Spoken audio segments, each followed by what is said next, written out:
لیکن جب جنگ کا معاملہ آتا ہے تو پھر چین سامنے نہیں آتا. جی ٹھیک، بہت شکریہ ڈاکٹر فاروق سلیم، آپ کے وقت کا بہت شکریہ. ایک بریک کے بعد واپس آئیں گے، ہمارے ساتھ رہیے.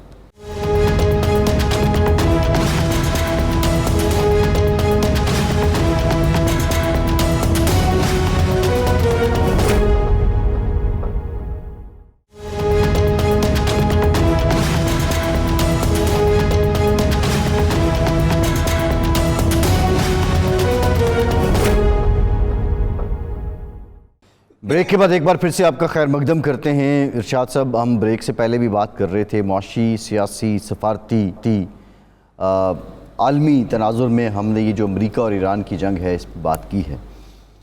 عباس عراقچی صاحب کا آ کر پاکستان کی تعریف کرنا اور ڈیفینیٹلی پاکستان کی عوام کو اور پاکستان کی حکومت کا شکریہ ادا کرنا، اس بات کا تو مظہر ہے کہ پاکستان کی جو سفارتکاری ہے اس ضمن میں بھی ہمیشہ کامیاب رہی ہے، اور پاکستان نے اپنے پڑوسی اور بالخصوص جو برادر اسلامی ممالک ہیں ان کا ہر طرح سے ساتھ دینے کی ایک تاریخ ہے.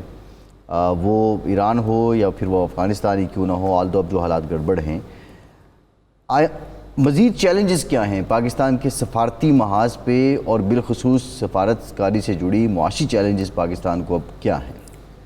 اب ایسا یہ تو ہم پہلے بھی ڈسکس کر چکے ہیں کہ پاکستان کی ہمیشہ یہ پالیسی رہی کہ مسلم ممالک کے درمیان جب بھی کوئی تنازع ہوگا، پاکستان نہ صرف غیر جانبدار ہوگا بلکہ وہ امن کی کوششوں کا حصہ بنے گا، جنگ کا حصہ نہیں بنے گا. یہ طے شدہ ہماری پالیسی ہے، اور کئی مواقع پر ہم نے اس کا ثبوت دیا ہے.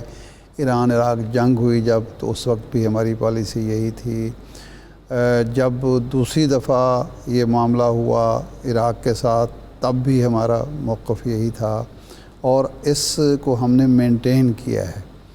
ہم نے امریکہ کے، ہم نان نیٹو الائی تھے، لیکن امریکہ کے دباؤ کے باوجود ہم نے عراق میں فوجیں نہیں بھیجی. ہمیں بہت بڑی آفرز کی گئیں، سب کچھ ہوا، اور یہاں ایک ڈکٹیٹرشپ تھی جو فیصلہ کرنے میں بہرحال کسی کی محتاج نہیں تھی، لیکن جنرل پرویز مشرف نے بھی سٹینڈ لیا اور انہوں نے کہا کہ یہ نہیں ہوگا، اور نہیں ہوا. تو اب بھی پاکستان کی جو پالیسی ہے، ایک تو پاکستان نے اس جنگ سے پہلے یہ کوشش کی کہ امریکہ اور ایران کے درمیان مذاکرات کامیاب ہوں. ان کوششوں کا بھی اعتراف ایران کر چکا ہے اس سے پہلے. پچھلی جنگ میں بھی پاکستان کے موقف کا اعتراف پارلیمنٹ میں کھڑے ہو کر اظہار تشکر کی قرارداد کے ذریعے کیا گیا. جی اب جو تھا معاملہ، ایران وکٹم ہے امریکہ اور اسرائیل کا، دو ملک اس پر حملہ کر رہے ہیں، وہ مظلوم ہے. لیکن ساتھ ہی ساتھ خلیجی ممالک اور ایران کے درمیان بھی ایک کشیدگی پیدا ہو گئی. ایران کا اپنا موقف ہے، ان ممالک کا اپنا موقف ہے. ایران کا خیال ہے کہ ہم امریکن بیسز پہ حملے کر رہے ہیں، ان کا خیال ہے ہماری سرزمین، ہماری خود مختاری جو ہے وہ وائلیٹ ہو رہی ہے. تو پاکستان نے بہترین کردار ادا کیا کہ اس کشیدگی کو بڑھنے نہیں دیا ابھی تک. اور ابھی بھی پاکستان کی کوشش یہ ہے کہ یہ ممالک نہ صرف آپس میں جو شکر رنجی ہے اس کو دور کریں، بلکہ یہ سب مل کر امریکہ پر دباؤ ڈالیں کہ وہ اس بدمعاشی سے باز آ جائے. اور اس کا احساس ایران کو بھی ہے، اور اسی لیے ایران کے وزیر خارجہ نے یہ بیان دیا ہے، اور صدر بھی بیان دے چکے ہیں. یہ بات کل پرسوں صدر پزشکیان بھی کہہ چکے ہیں. تو اس لیے ہمارے لیے تو اطمینان کی بات ہے کہ پاکستان اپنے اصولی موقف کی وجہ سے آج یہاں کھڑا ہوا ہے کہ جب یہ جنگ بند ہوتی ہے تو ہم انشاءاللہ اس پوزیشن میں ہوں گے کہ جو جنگ کے بعد ایک مواقع پیدا ہوتے ہیں تعمیر نو کے، اس میں پاکستان ایک بینیفیشری کے طور پر آئے گا. اور جب بوریا بستر لپیٹتا ہے یہاں سے امریکہ، تو اس کے فوائد بھی پاکستان کو حاصل ہوں گے. اور جو ایک فرعونیت اور بدمعاشی اسرائیل کی تھی، اس کو بھی اگر نتھ ڈال دیتا ہے ایران اور وہ اس میں کمی واقع ہوتی ہے، تو اس میں بھی پاکستان کا کردار واضح ہوگا. اور ہمیں جنگ کے بعد پتہ چلے گا کہ پاکستان نے کس محاذ پر، یعنی سیاسی محاذ پر، سفارتی محاذ پر اور دیگر محاذوں پہ، دیگر جو انورٹڈ کامات دیگر محاذوں پر ہم نے کیا کیا کردار ادا کیا ہے، یہ انشاءاللہ پوری دنیا دیکھے گی۔ جی ٹھیک ہے ارشاد صاحب، پروگرام کا ٹائم ختم ہو گیا، آج کے پروگرام سے اتنا ہی، اجازت دیجیے۔